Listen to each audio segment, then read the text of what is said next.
ভারতীয় সিনে তারকাদের মধ্যে সবথেকে বেশি উপার্জন করেন কে, অর্থাৎ সিনেমা পিছু কার দর সবথেকে বেশি, এই সম্পর্কিত তথ্য সম্প্রতি ফোর্বস ম্যাগাজিন প্রকাশ করেছে।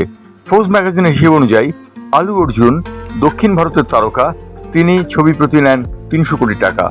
দ্বিতীয় স্থানটিতে রয়েছেন জোসেফ বিজয়, তিনি নেন 130 থেকে 275 কোটি টাকা। তৃতীয় স্থানটি কিন্তু অর্জন করেছেন, তিনি হচ্ছেন বলিউডের বেতাজ বাদশাহ শাহরুখ খান, তিনি ছবি পিছু নেন 150 থেকে 250 কোটি টাকা। চতুর্থ স্থানটি অর্জন করেছেন আবার দক্ষিণের একজন তারকা, তিনি হচ্ছেন রজনীকান্ত। রজনীকান্ত 150 থেকে 270 কোটি টাকা আয় করেন ছবি পিছু। এর পরের স্থানটি যিনি রয়েছেন তিনি হচ্ছেন আমির খান। আমির খান এখন পর্যন্ত ছবি পিছু নেন 100 কোটি থেকে 275 কোটি টাকা। তার পরের স্থানটিতে রয়েছেন কিন্তু প্রভাস, ইনিও দক্ষিণ ভারতের তারকা, তিনি 100 কোটি থেকে 200 কোটি টাকা পর্যন্ত চার্জ করেন একটি সিনেমা পিছু। এরপরে যিনি রয়েছেন তার নামটি একটু বিস্ময়কর, তিনি হচ্ছেন অজিত কুমার, তিনিও দক্ষিণ ভারতের তারকা, তিনি 105 থেকে 165 কোটি টাকা নিয়ে থাকেন। বলিউডের অন্যতম তারকা সালমান খান, তিনি কিন্তু অষ্টম স্থানটি নিয়ে সন্তুষ্ট থেকেছেন ফোর্বস ম্যাগাজিন হিসেব অনুযায়ী, তিনি নেন 100 থেকে 150 কোটি টাকা সিনেমা পিছু। এর পরের স্থানটি যার রয়েছে সেই স্থানটি নিয়ে কিন্তু রীতিমতো চিন্তার ব্যাপার রয়েছে, তিনি হচ্ছেন কমল হাসান।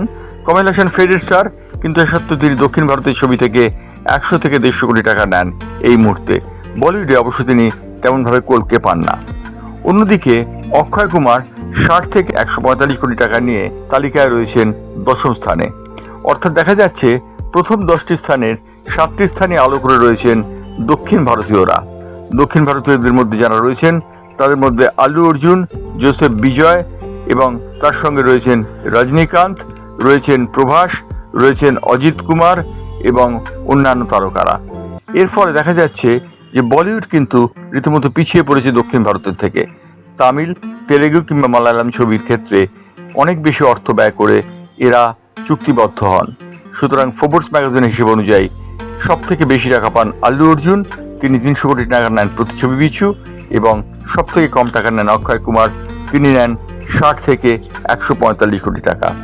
ভারতীয় নিরিখে অর্থাৎ অর্থ উপার্জনের নিরিখে টাকার অঙ্কটা কিন্তু খুব কম নয়। ব্যুরো রিপোর্ট, বাংলার পালস টিভি।